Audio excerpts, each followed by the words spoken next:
Olá, pessoal, tudo bem com vocês? Boa noite, como vocês estão? Espero que tudo certo. Sou o professor Felipe Topper e estarei aqui para falar um pouco do conteúdo da disciplina de introdução à perícia contra incêndio. Só vamos dar alguns minutos aí, esperar o pessoal entrar. Boa noite, boa noite. Esperar o pessoal terminar de entrar e aí já iniciamos, beleza? Dá mais uns 2 minutinhos. Vamos lá.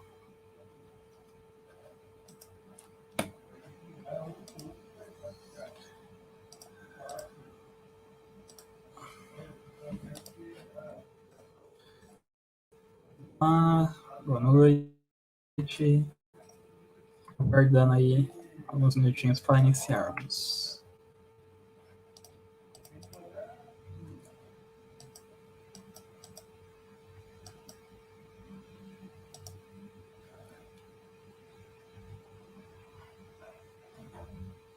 Bom, eu acredito que possamos começar.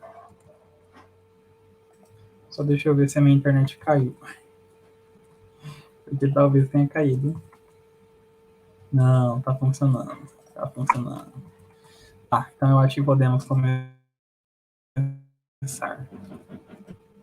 Boa noite, boa noite. Deixa eu fechar um pouco de coisa para não travar.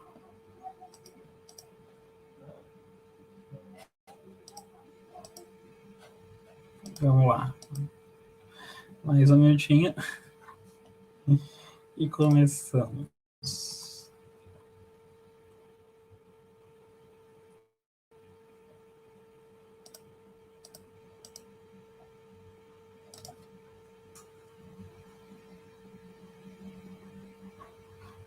Aqui diz que a minha internet tá travando. Não tá funcionando.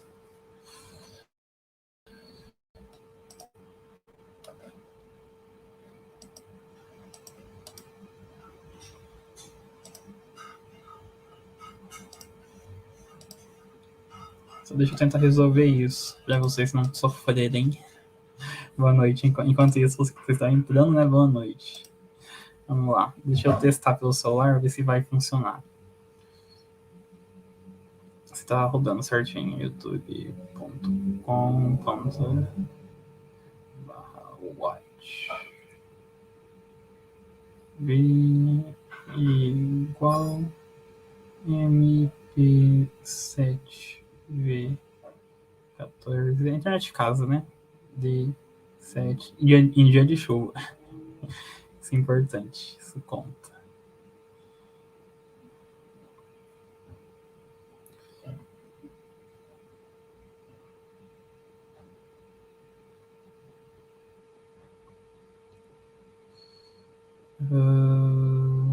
Eu acho que tá indo. Vamos ver.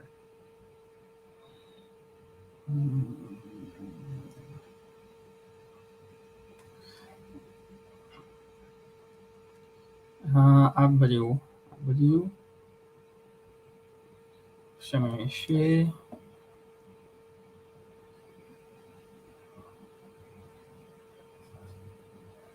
Tá funcionando. Então vamos lá, podemos começar. Fechou. Seguinte, me chamo Felipe de Lávia, estou aqui para falar sobre a disciplina de introdução à perícia contra incêndio.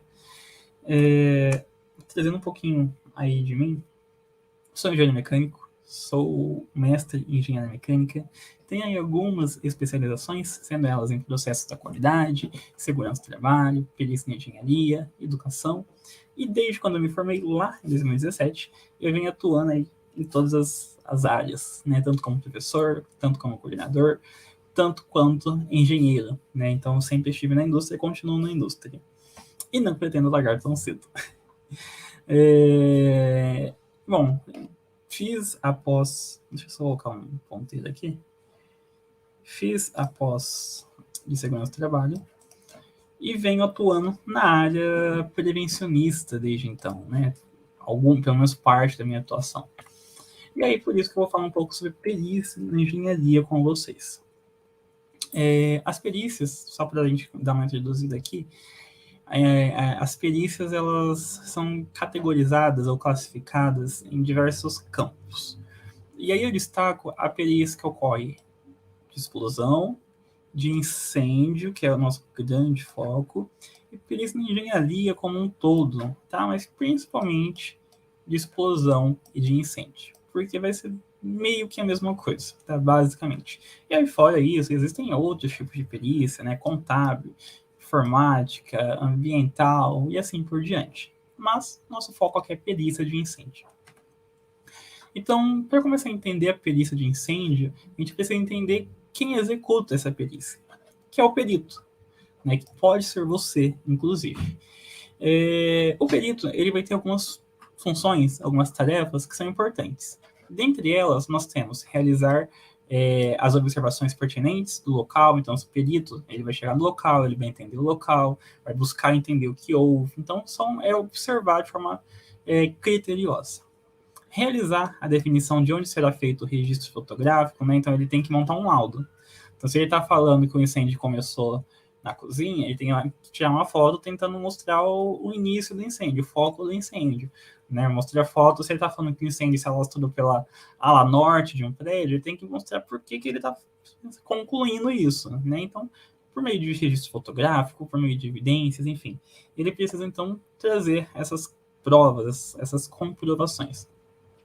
Realizar análise aprofundada, seja do item que iniciou a chama, seja de uma peça, enfim, né, trazer ali indicativos do porquê que o sinistro ocorreu, como que ocorreu, ou seja, fazer um estudo dos objetos, dos corpos presentes ali, dos materiais presentes ali no local.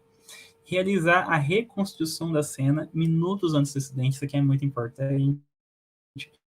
Inclusive, se você seguir jornais, de uma forma geral,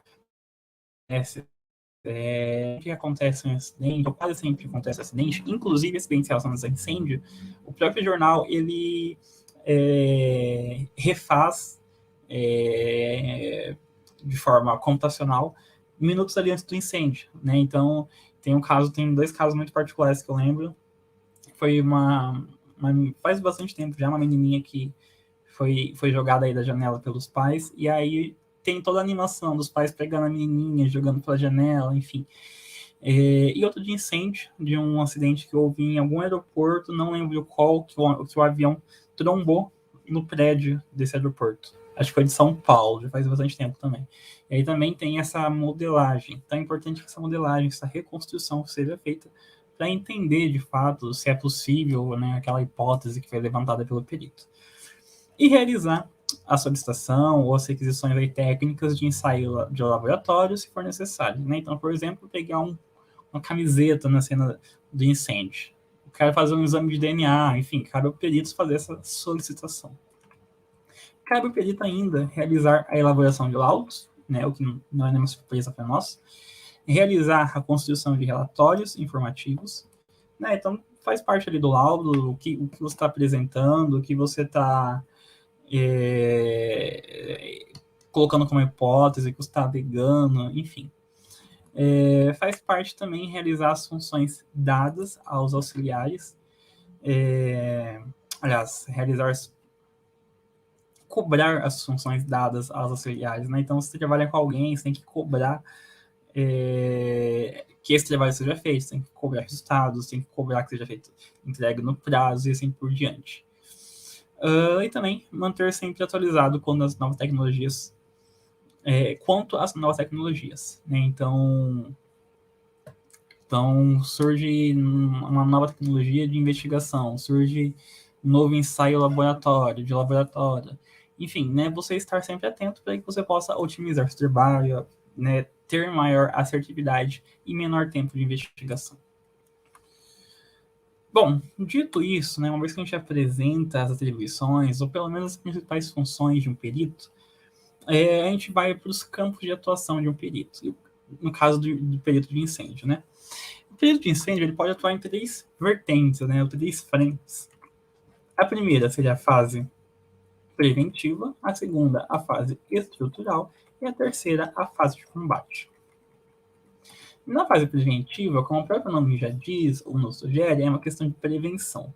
Então, você vai você vai destinar os seus esforços, você vai destinar os seus recursos a minimizar ocorrências de acidente.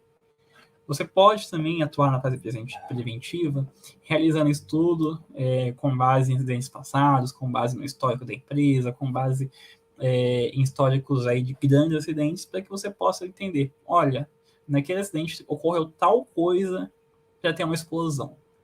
Então, eu vou evitar que determinada ação ocorra, né, aqui no meu atual ambiente.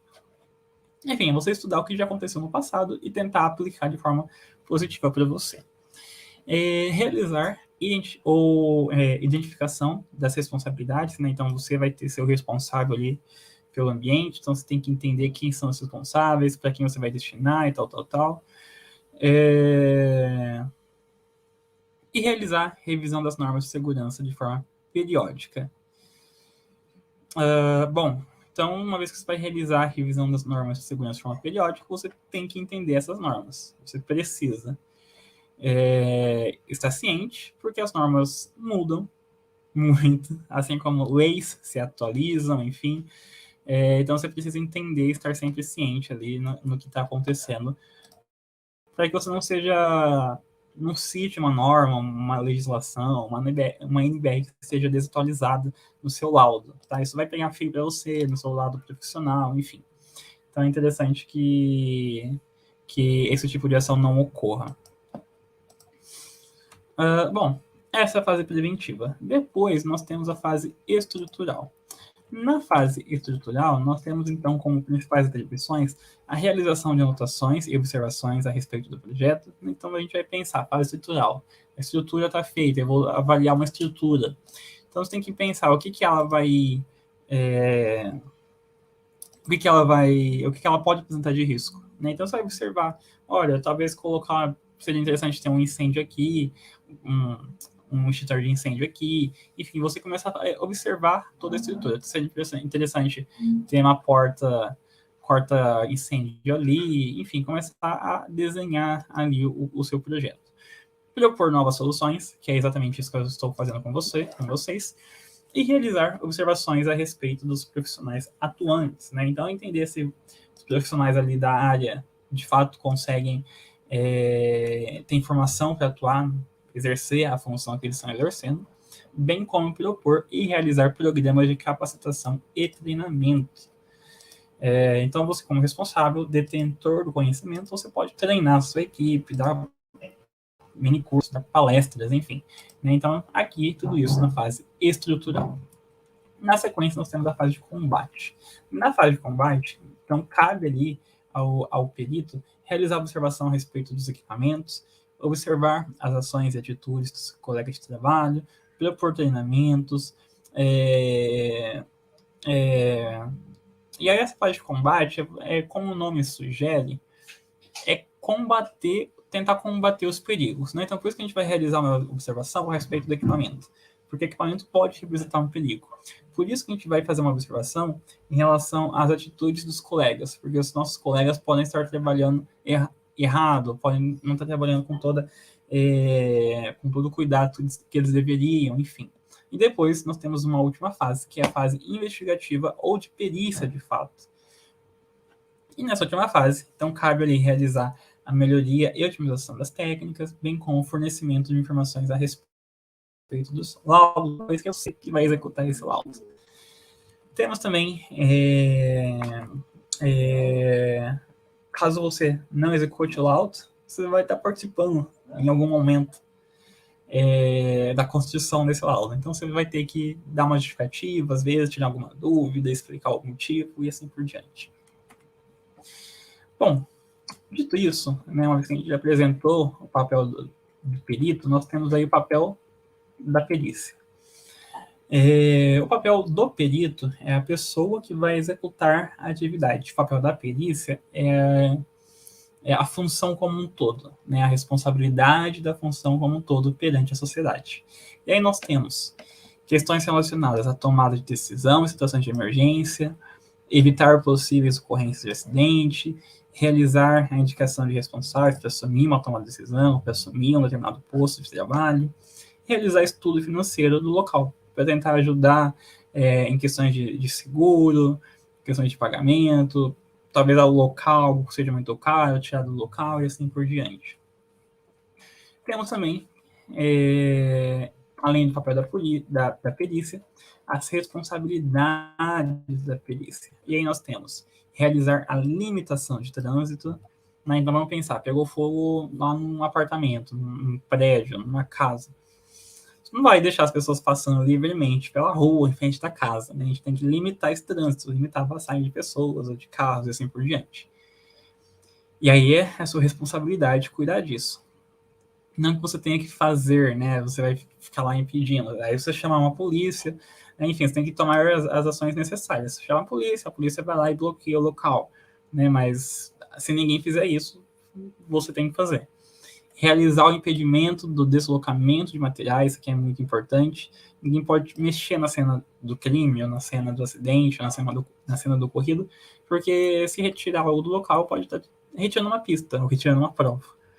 Realizar vistorias antes, durante e depois do período de construção. Então vai entrar basicamente no que nós já dissemos e discutimos em relação à fase preventiva, à fase estrutural e à fase de combate.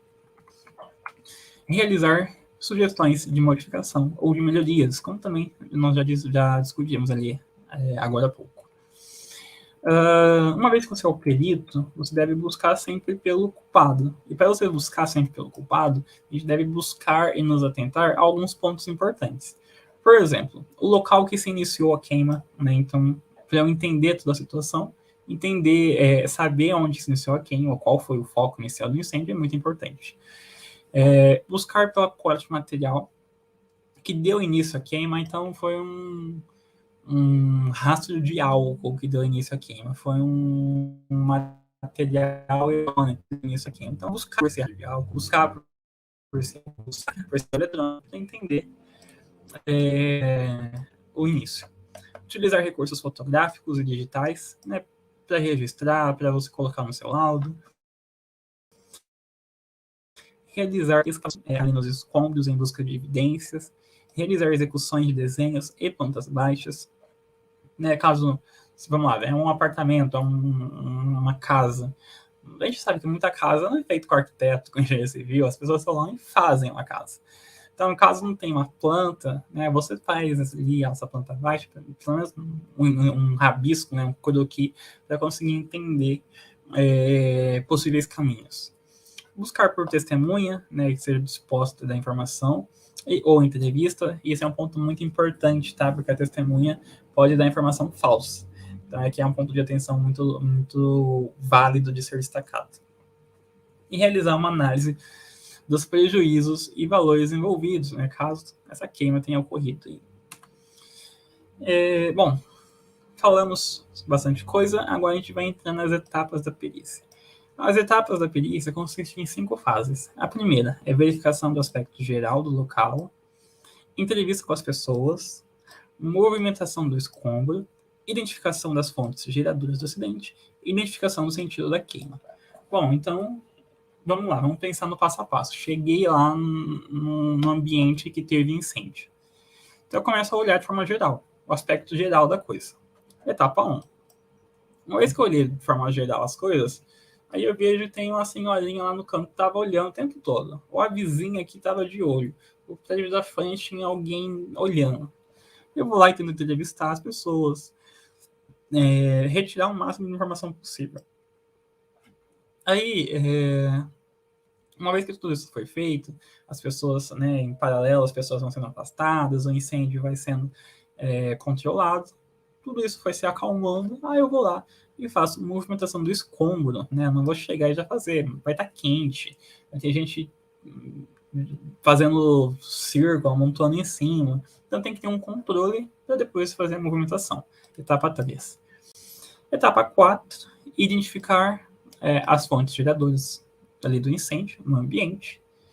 E aí, com a movimentação do escombro, você vai conseguir chegar nessa etapa 4, né, nessa identificação, ou pelo menos ter algum indício.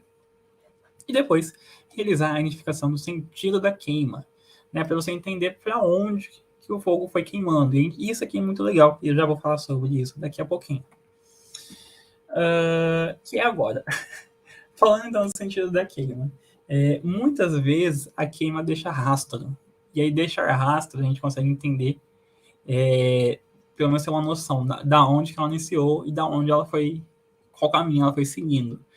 Por exemplo, olhando essa imagem 3, essa imagem 1 aqui em cima, se o fogo iniciar aqui, nesse sentido, ele pode passar por objetos que não se degradam. Não é uma pedra, um vidro, por exemplo. Esses objetos que não se degradam, eles vão deixar marcas. Então, no sentido que o fogo está passando, ele vai ficar mais escuro, porque vai ter acúmulo de fuligem, vai ter acúmulo de calor, vai ter acúmulo de sujeira. No lado oposto, vai ficar mais limpo, porque o fogo não está indo daquele lado, né? Está indo do lado oposto. Então, se você conseguir encontrar objetos nesse sentido no seu ambiente, é um ótimo indicativo. Né? Você já vai começar a olhar para onde que o fogo estava se alastrando. Esse é um exemplo, tá? Uma possibilidade. Outra possibilidade, um incêndio florestal. O incêndio começa baixo, pequeno, naturalmente, ele vai crescendo. Né? Ele vai andando e ele vai crescendo. Ele vai andando, vai consumindo matéria orgânica, vai crescendo. Ele vai andando, vai consumindo matéria combustível, vai crescendo. Isso é natural. Então, se ele começou de um ponto, vamos lá, numa floresta, ele vai queimar apenas a parte de baixo da árvore. Aí ele vai andar um pouco, vai consumir mais material, vai consumir mais de uma árvore. Ele vai andar mais um pouco, vai consumir mais material, vai consumir um pouco mais de uma árvore. Um pouco mais, até que ele vai consumir uma árvore inteira. Então, essa também é outra possibilidade de você entender como que o incêndio está caminhando aí no ambiente. Né? E você entender, olha, ele começou aqui porque o sinal está fraco, e ele foi caminhando, ele foi andando, ele foi pela ala norte de um prédio, enfim, né? Começar a ter as hipóteses. Temos também os tipos de incêndio. Então, nós temos o incêndio doloso, culposo e o natural. O doloso é aquele incêndio criminoso, que há a intenção de ser realizado. É como se fosse o homicídio doloso, quando há a intenção de matar, então há a intenção de fazer um incêndio.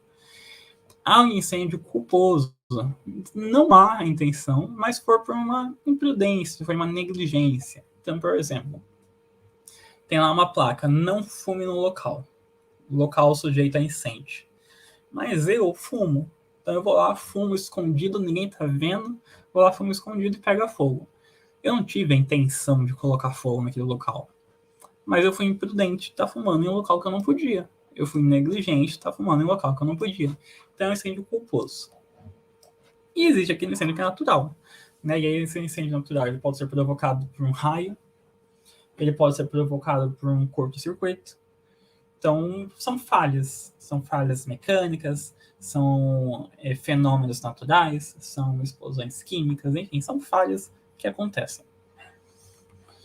E para que um incêndio aconteça, ou para que nós tenhamos fogo, é importante se ater a 4 pontos importantes. Então, para o fogo existir, existe o que nós chamamos de quadrilátero do fogo. Ou seja, existem 4 fenômenos que devem coexistir para que o fogo de fato exista. O primeiro é combustível, então eu preciso ter alguma coisa que é para ser queimada, madeira, plástico, tecido. Eu preciso ter calor para gerar o meu fogo. Eu preciso ter um elemento comburente. O elemento comburente é o que vai ajudar a alimentar a queima. Normalmente, e na maioria das vezes, é o oxigênio. Por isso que quando você retira o oxigênio de um local, acaba o fogo. Você está tirando um dos elementos que sustentam o fogo. E outro elemento é reação em cadeia. Né? Então, tudo isso deve reagir entre si, formar uma reação em cadeia, então o fogo será formado. Então, aqui só uma definição rápida aí para vocês. Mas nada do que eu já falei, já não tenho dito aqui. Então, combustível é aquele material que vai entrar em combustão.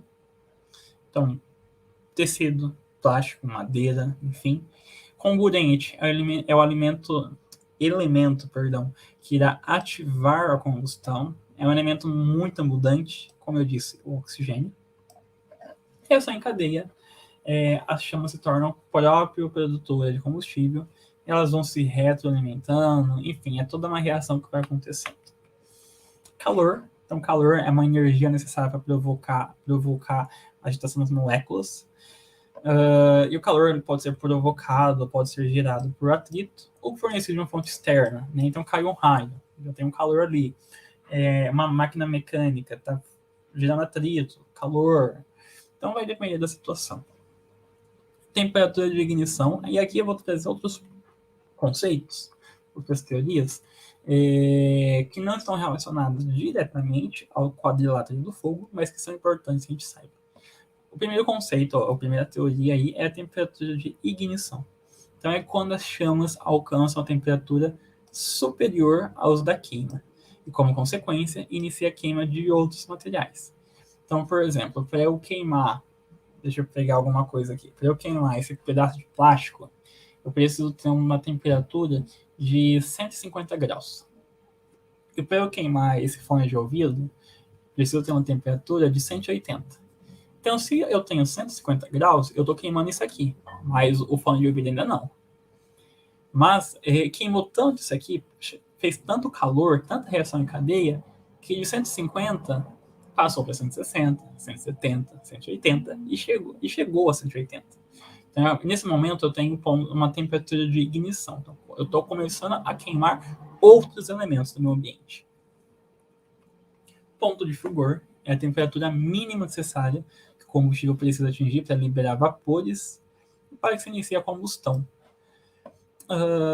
Ponto de combustão, nesse momento, mesmo que já não haja uma fonte externa de calor, a queima irá continuar acontecendo.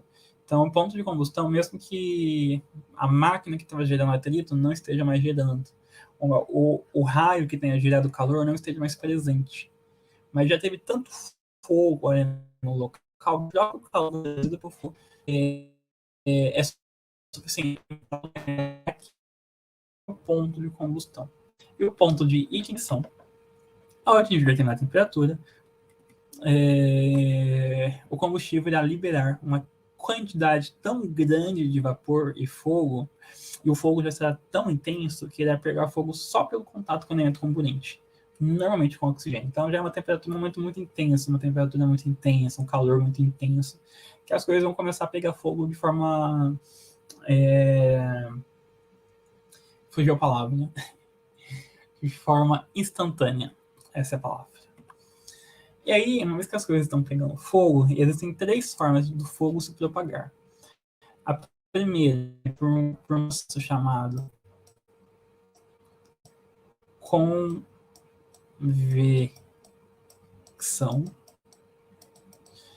Então, nesse processo, isso acontece na natureza naturalmente, tá? Quando a gente vai esquentar um leite, enfim. Vamos imaginar que eu tenho uma panela no fogo, igual nessa primeira imagem aqui. Aqui, essa panela está cheia de líquido e o fogo está abaixo. Então, no momento que eu começo a esquentar a parte de baixo do fogo, da minha panela, eu começo a esquentar a parte do líquido que está embaixo da minha panela. É natural, é uma lei da natureza que o que está quente sobe e o que está gelado desce. Por isso que o ar frio, né, o ar-condicionado fica em cima, porque o ar gelado ele é denso, ele desce. Por isso que o ar quente e por o ar quente ser mais leve, as moléculas estão dispersas, é menos denso, ele sobe. Então, é a convecção, né? Isso acontece na água do mar, por exemplo. Enfim, temos diversos fenômenos aí. Então, a parte de baixo, que é quente, sobe. A parte de cima, que é quente. E a parte de cima, que é gelada, desce. Isso é convecção. Então, o calor pode se propagar por convecção, como também pode se propagar por condução. Na condução, nós temos necessariamente o contato entre materiais. Então, vamos imaginar que esse pedaço de plástico está muito quente, 100 graus Celsius. Mas a minha mão não. Se eu pego esse pedaço de plástico, eu vou queimar minha mão. Por quê? Porque o calor do plástico está passando para minha mão por condução. Condução é a transferência de calor de molécula por molécula. Então, essa é a condução. E depois nós temos a radiação. A radiação é o calor que do Sol que chega na Terra, por exemplo. É o calor que não precisa de molécula para ser transferido. É o calor que se transfere até mesmo no vácuo. Então, no espaço, que é o mais puro vácuo, há uma transferência de calor do Sol para nós. A gente sabe que o Sol é quente, a gente está no Sol, a gente soa. A gente sua, melhor dizendo. Então, esse calor chega para nós por radiação. Então, são três formas que o calor pode ser transmitido. Além disso, temos a questão ainda da dinâmica do incêndio. Então, vamos lá, o incêndio começou, o fogo está se propagando, seja por condução, por convecção, ele vai iniciar em algum momento. Se o incêndio não for contido nesse início, ele vai crescer. Então, a gente tem a fase crescente. Se ele cresce muito, ele chega numa fase totalmente desenvolvida. Uma vez que ele está totalmente desenvolvido, ele vai queimar tudo. Queimando tudo, ele vai chegar no fim. Ele vai morrer, porque não tem mais o que queimar. E essa fase é bem entendida e bem caracterizada por alguns parâmetros. Por exemplo, no ponto inicial ali, nós temos uma temperatura mais baixa. No ponto mais ali de totalmente desenvolvido, a gente tem uma temperatura mais alta. No ponto final, a gente vai abaixando a temperatura, porque não tem mais material sendo queimado. E tudo isso, todas essas características mais bem definidas ou mais claras, eu trago aqui. Nas três fases principais, crescente, desenvolvida e final. Então, referente à chama, na fase crescente, as chamas se propagam para os materiais mais próximos.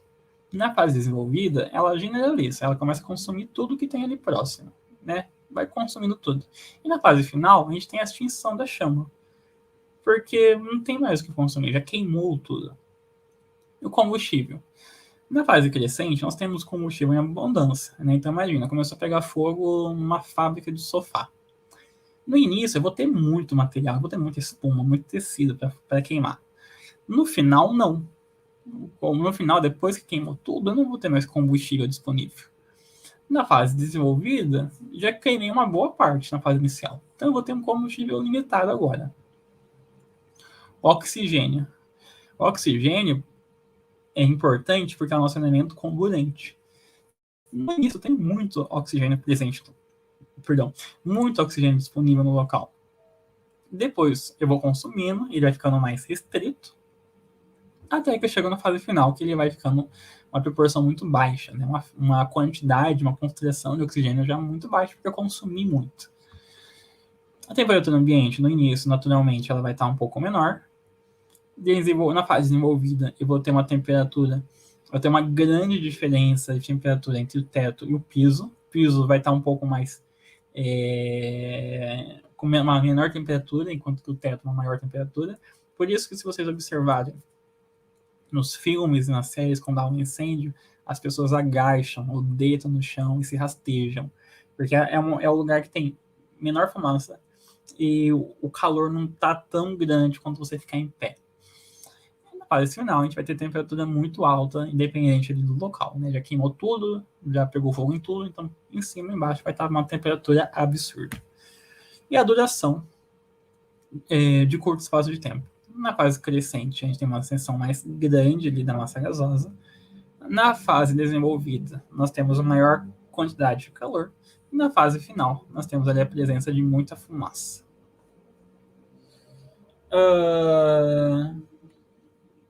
Aqui eu trago fotos ilustrando algumas dessas características e nas suas devidas fases.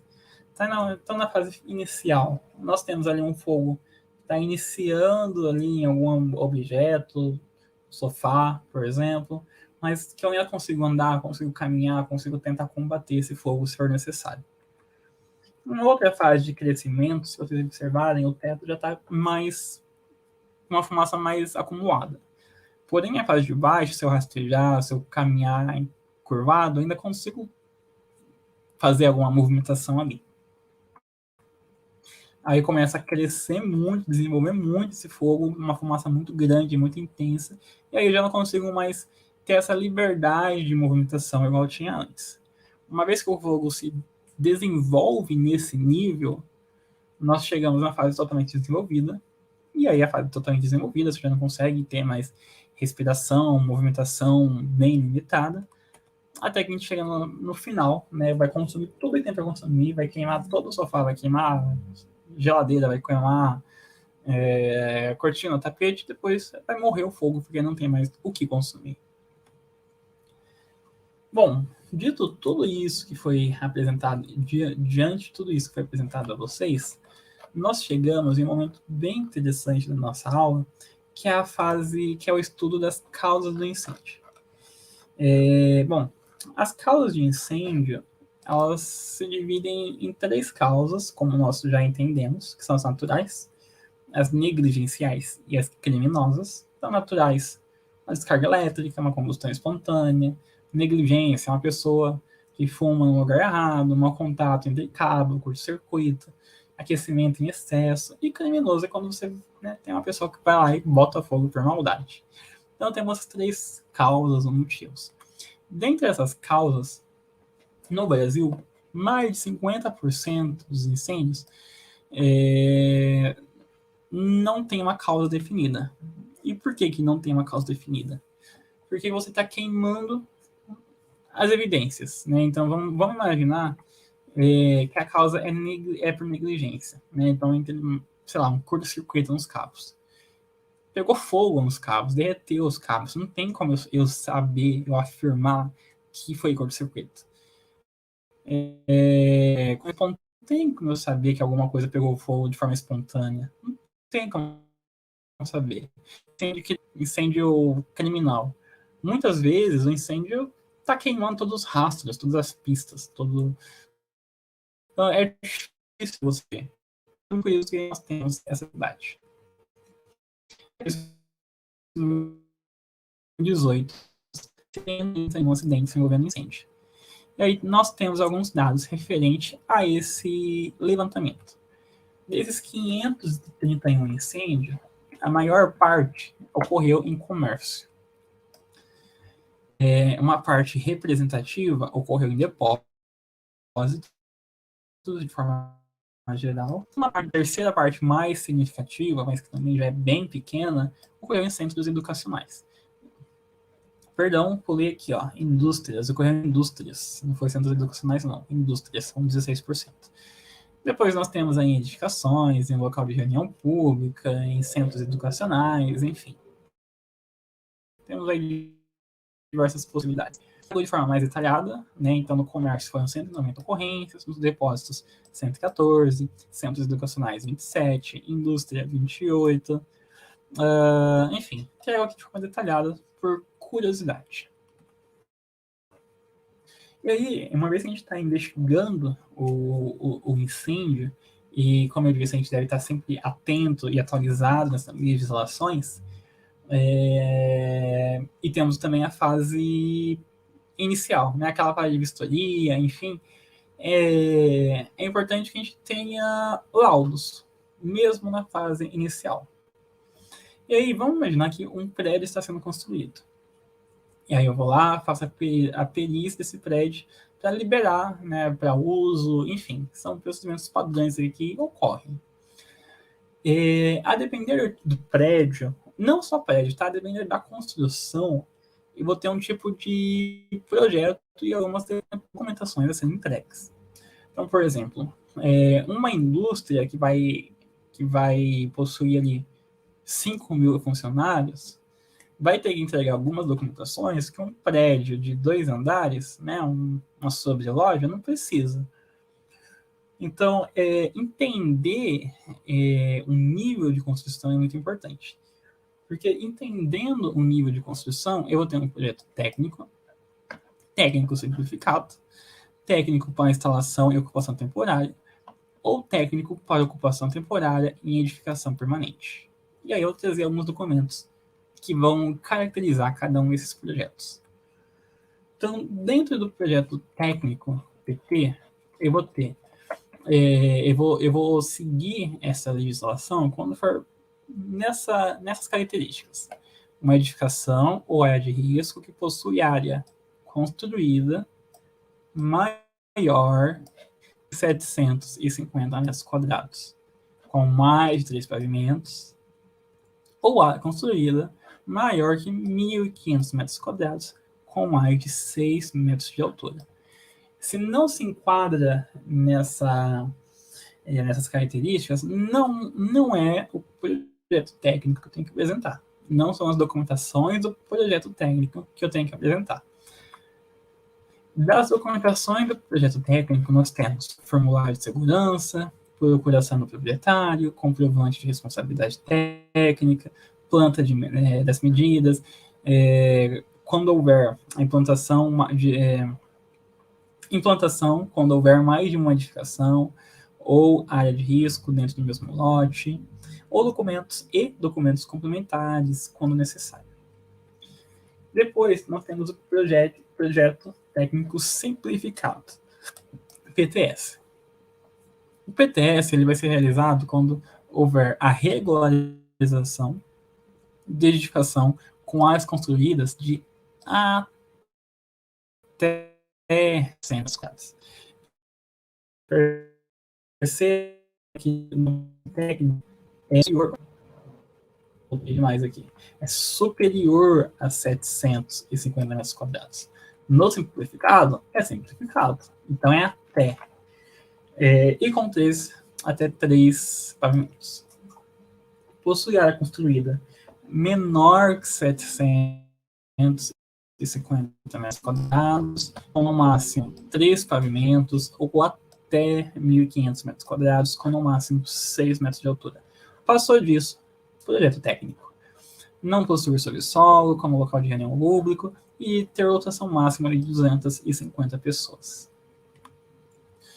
Então, no caso do PTS, projeto técnico simplificado, temos ainda mais algumas situações que se aplicam. Então, ter no caso de comércio,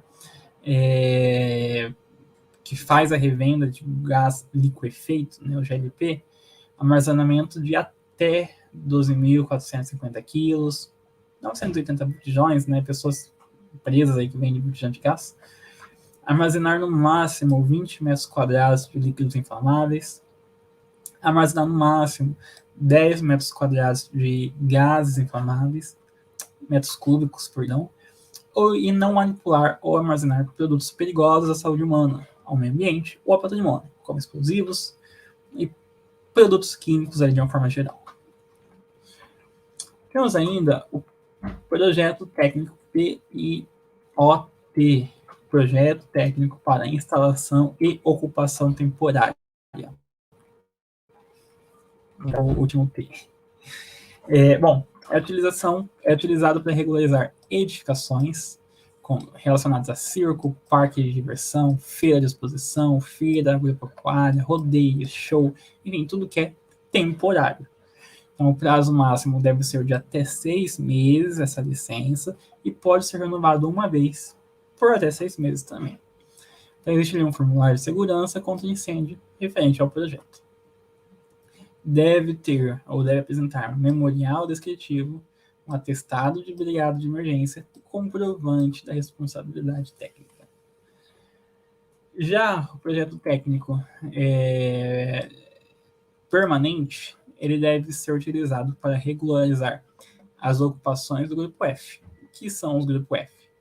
Então, são locais de reunião de público, né? Então, onde o público se reúne, seja para eventos temporários, de forma permanente, ou seja, para qualquer outro tipo de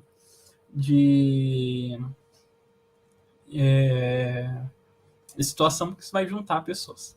O prazo máximo da licença deve ser de até 6 meses e também podendo ser prorrogado por mais 6 meses.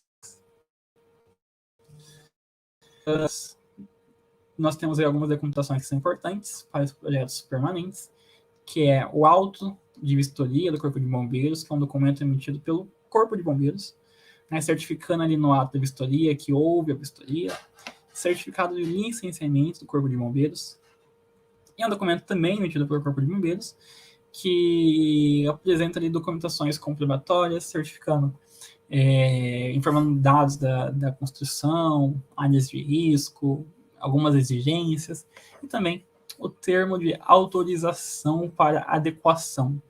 Então, se você foi lá vistoriado, recebeu aprovação, ali vai ter que fazer algum ajuste, você recebe um cronograma, né, de até quando você pode fazer esse ajuste,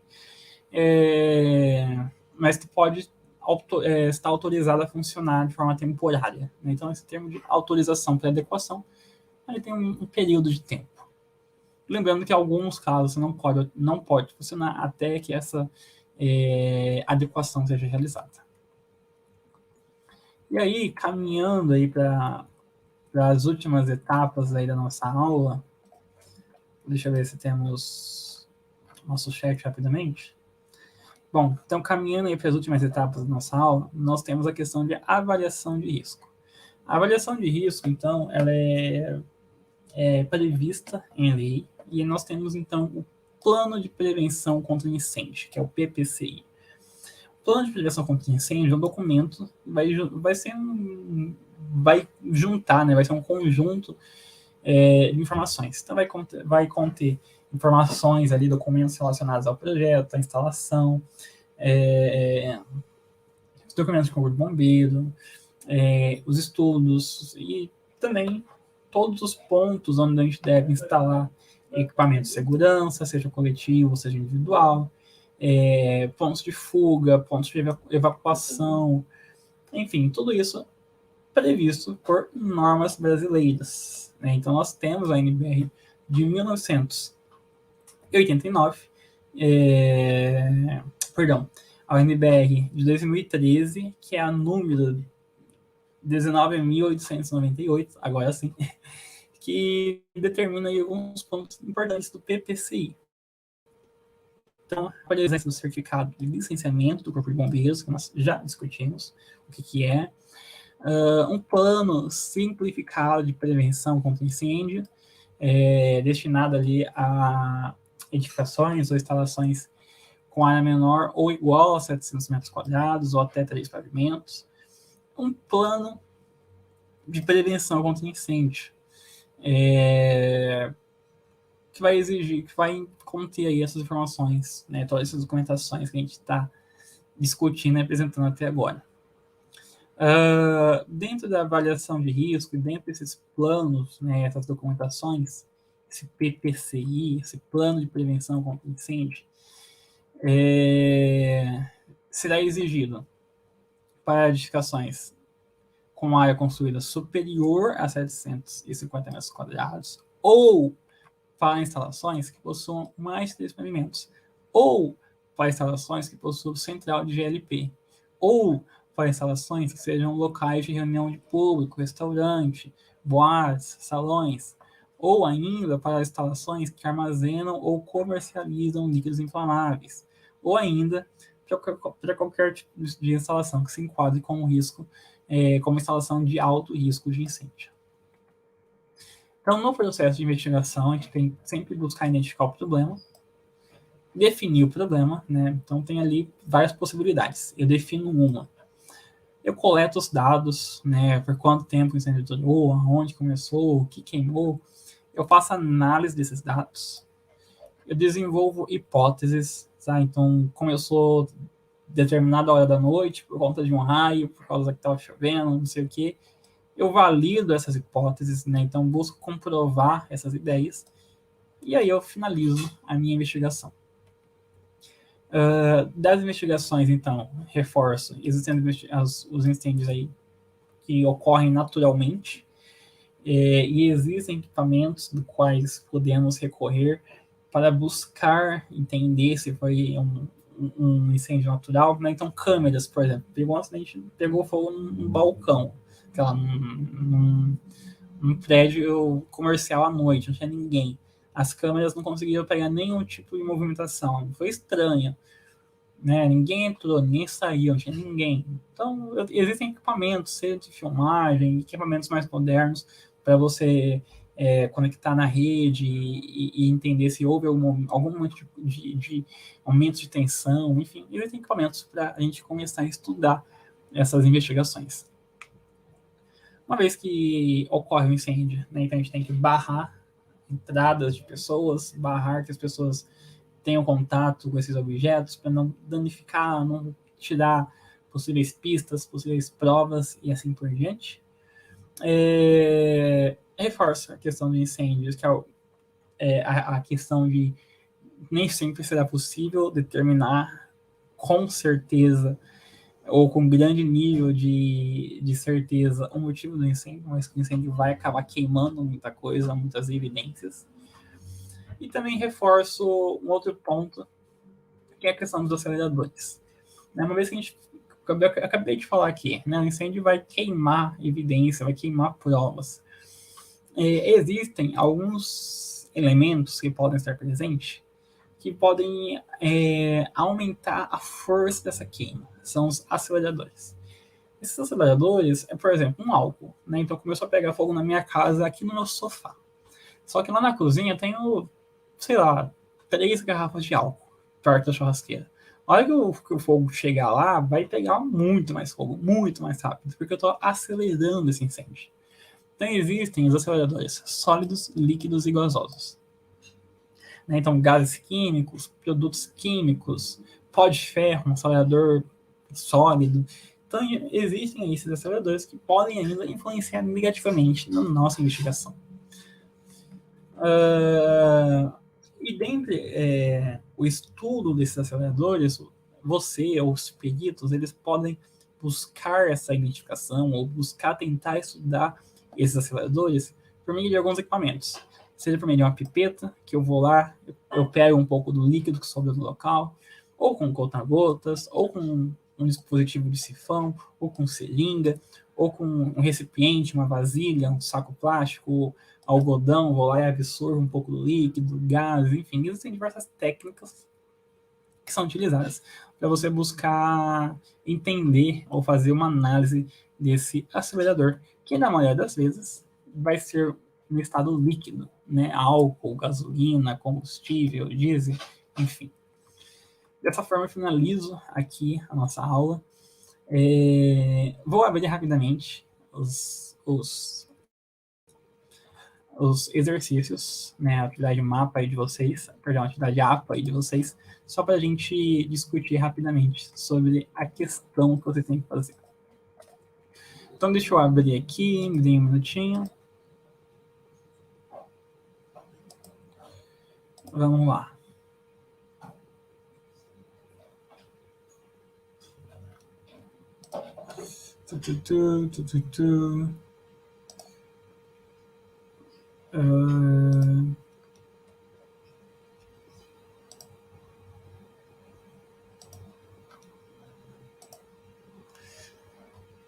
Só mais um minutinho.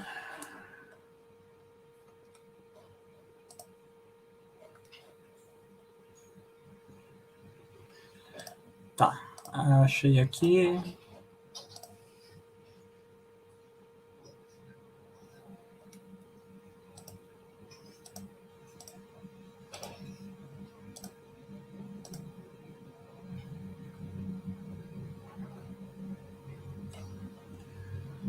Opa, estava abrindo o curso errado. Não achei. Agora achei. Vamos lá.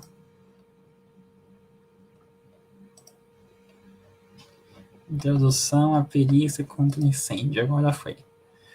Deixa eu abrir agora.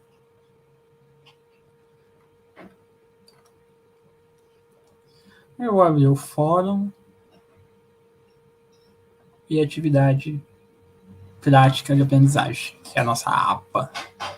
Bom, o fórum, ele diz o seguinte: convido você a ler o seguinte artigo para uma discussão do qual o papel, laudo pericial de incêndio e de como o boletim de ocorrência vai com uma causa presumida. Isto é, não é determinada a causa real.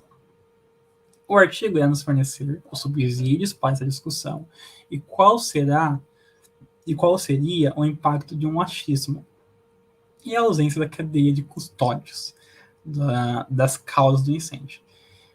Mostre seus conhecimentos em relação à diferença entre vestígio, evidência e indício e como isso pode indicar a causa real ao invés da causa presumida, além da importância jurídica delas. Para isto, leia os artigos abaixo e discorra com suas próprias palavras. Então, nós temos ali 3 links, um do bombeiro do estado de Goiás, um do perícia judicial, aliás, e 2 de perícia judicial. E aí, dentre esses links, você vai discutir o que eles apontam de evidência, o que eles apontam de indício, ou o que eles apontam de vestígio. E aí, dentro disso, vai começar a discussão. Né? Olha, no texto 1 é apontado tais evidências, no texto 2 é apontado tais indícios, e explicando o porquê dessa sua fala. Já na atividade prática, que a atividade vale um pouquinho mais de nota, nós temos o seguinte questionamento. Levando em consideração o laudo que pode ser acessado pelo link abaixo, é um link ali da UFRJ, responda os seguintes pontos. 1. Faça o uso dessas perguntas. Faça o uso dessas perguntas apenas como orientação para desenvolvimento de um texto dissertativo, no qual consiga relatar de forma concisa os pontos que identificar no case que escolher, preferencialmente se utilizando as evidências para comprovar que está dentro da realidade do laudo. Então vamos lá. Avalie qual a estrutura básica do laudo. Então, como que o laudo foi apresentado? Primeiro foi feita uma introdução, depois foi feito todo o discorrimento de apresentação de evidências, depois veio a conclusão. Como que está sendo apresentado? O laudo apresenta requisitos essenciais da metodologia científica, apresenta provas, né, por exemplo, consegue identificar quais foram os passos de introdução, está bem descrito o desenvolvimento, está bem descrita a conclusão, como se deu a abordagem da cena pericial. Em relação ao fogo, dinâmica do incêndio e o fenômeno relatado no laudo, consegue entender onde foi o foco no incêndio? Então, foi apresentado isso no laudo? O perito apresentou? Com base em quais evidências no laudo, por onde o incêndio começou e como ele se propagou? Com base em quais evidências no laudo, você pode dizer, né, quais são as evidências que você consegue afirmar aonde começou o incêndio e como que esse incêndio se propagou, quais evidências te dizem isso. Mesmo que não tenha sido relatado no laudo e que você tenha interpretado, enfim, de alguma forma, quais seriam ou quais foram ali os agentes extintores para combater o fogo. E um último ponto, foi relatada alguma situação que se relacione aos fenômenos de flashover, backdraft e explosão? Na análise feita em relação aos indicadores de incêndio, o que o laudo analisou? Cite exemplos diretos do laudo. Quais normas serviram de referência para este laudo? No aspecto conclusivo, como se direcionou? Então, falar um pouco da conclusão, né, como que ele chegou à conclusão, com base em quais evidências. Temos ali 3 fenômenos, flashover, backdraft e explosão.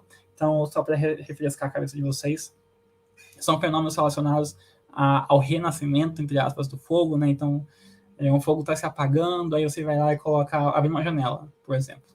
Aí vai entrar oxigênio, vai alimentar o fogo, né? O oxigênio é um elemento comburente, vai alimentar o fogo e vai crescer novamente. Né? Ou houve alguma explosão, enfim, ou, em algum momento houve algum desses fenômenos. Então, se sim, em que momento, como que foi apresentado isso no laudo, depois ia entender e apresentar a forma que foi concluída. Então, é um trabalho bastante extenso, deve ser feito com cuidado, mas que não é difícil. Basta ler aí o laudo e seguir as regras. Beleza, pessoal? Meu muito obrigado você que me assistiu até aqui. Desejo para você uma boa noite, um bom descanso A gente se vê numa próxima oportunidade. Até mais.